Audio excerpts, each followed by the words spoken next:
I tried. I'm glad most of you are well. I'm not, mentally or physically. I've got a bit of a weird brain. It gets really preoccupied with things that really aren't worth its time. It's the master of the completely unsolicited deep dive, my brain. But I do have a coping mechanism. I do, and I would recommend this to any of you, stand-up comedy. It immediately lends all of my neuroses a bit of gravitas, because I'm talking about them into a microphone, rather than to my therapist like I should be.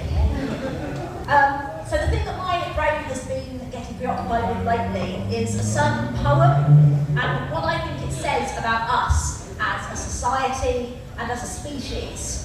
Now, I didn't write this poem, it's a traditional one, you probably know it, but I don't think we're asking enough questions about it. Okay? It starts like this. Monday's child, is fair of face. That's nice, isn't it? Monday's child is fair of face, that's a nice thing to say, good start. Monday's child is fair of face. If you're born on a Monday, you're probably very attractive. At least I assume that's what I mean by fair. Of course, fair can have a few different meanings, can't it? Fair can mean just okay. An appropriate answer to how was the Ed Sheeran concert? Fair, So it could be that Monday's child has a passable face, which is damning with faint praise, really, isn't it? Fair can also be blonde, or a travelling carnival. Neither of which can really be applied to a face, can they? So I think we can rule those ones out. And of course, fair can mean the opposite of unfair. So it could be that Monday's child has the face they deserve. Or that in terms of faces, Monday's child isn't unjustly disadvantaged. Monday's child, like most children, has a face.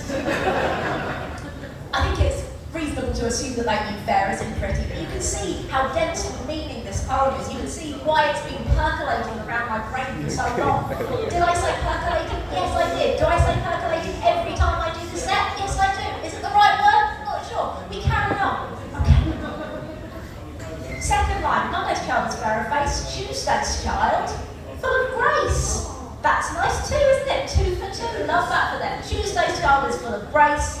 If you're born on a Tuesday, your body's very graceful, you're probably very good at dancing. Stripping or something. Actually, if you want to be a stripper, you're best being born right on the cusp between Monday and Tuesday, because then you have an attractive face and I might be overthinking this. If you know this poem, you know where we're going with it now. Wednesday's child, not attractive, not graceful. Wednesday's child is full of woe. And it's not even woe like Keanu Reeves, like, whoa, no. It's woe as in misery. If you're born on Wednesday, your defining feature is that you're miserable. Fuck you if you were born on Wednesday, according to tradition. So I was born on a Wednesday. I was ADHD, assigned depressed at birth.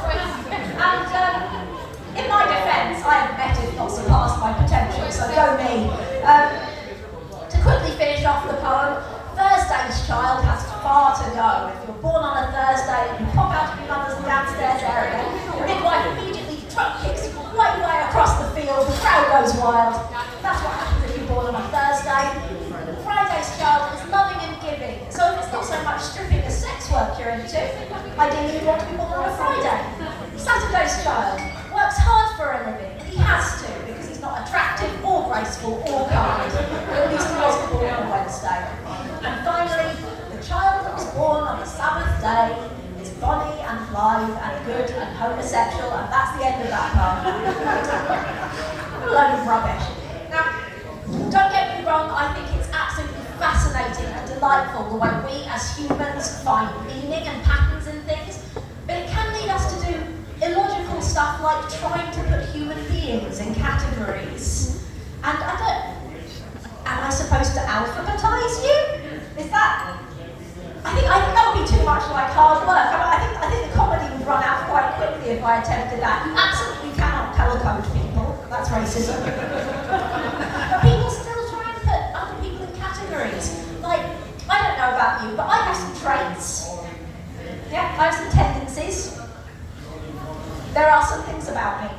And a lot of people would tell you that all of these traits, all these tendencies, all these things about me were preordained by the zodiac sign that I was born under. And I don't think I'm an exceptionally complicated person, but I'm not sure my horoscope can account for all of me. Like, when I recently put both my hands in the bin in the public bathroom because I thought it was a Dyson Airblade, my first thought wasn't, typical Gemini. No. My first thought was, why is there half a Nando's in here? Weird thing to do, eat Nando's in the toilet. That person is a Libra, am I right? No, I'm not, because it's bollocks.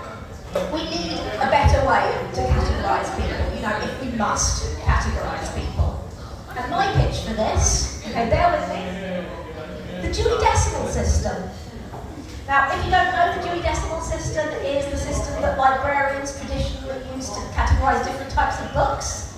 And I'm not saying that I identify more with books than I do with human beings, but I'm absolutely saying that. Are you surprised? Look at me. I think I could only come across more like a librarian if every time you laughed I shushed you. So yeah, the Dewey Decimal System, it's got 999 categories. Not enough still, but it's better than 7 or 12.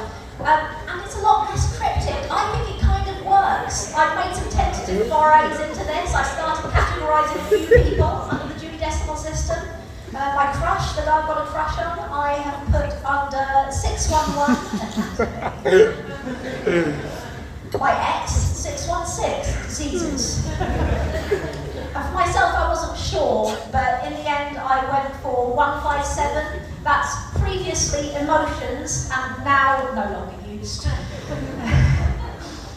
But these days, there is a lot more vocabulary. We have a lot more vocabulary for categorising ourselves. People have new ways of talking about themselves, new ways that they would like other people to talk about them.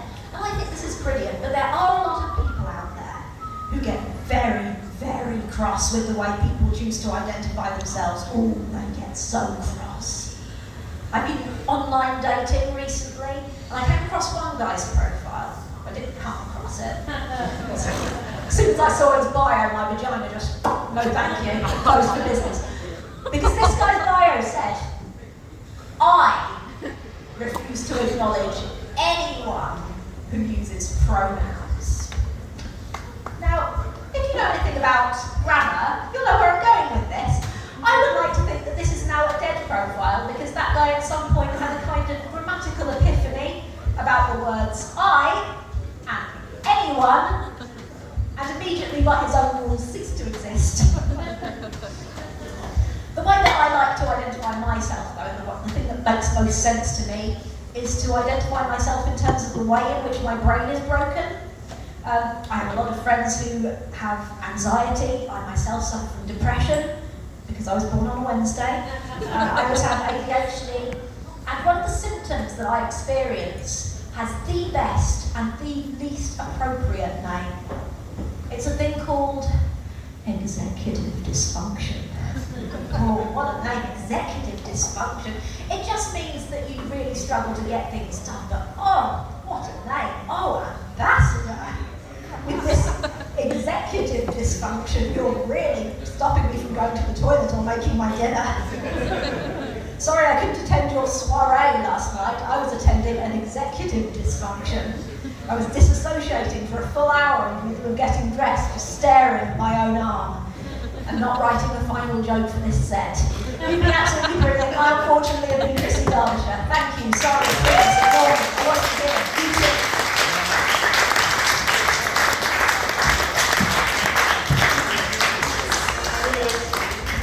Let's get a round of applause for Chrissy!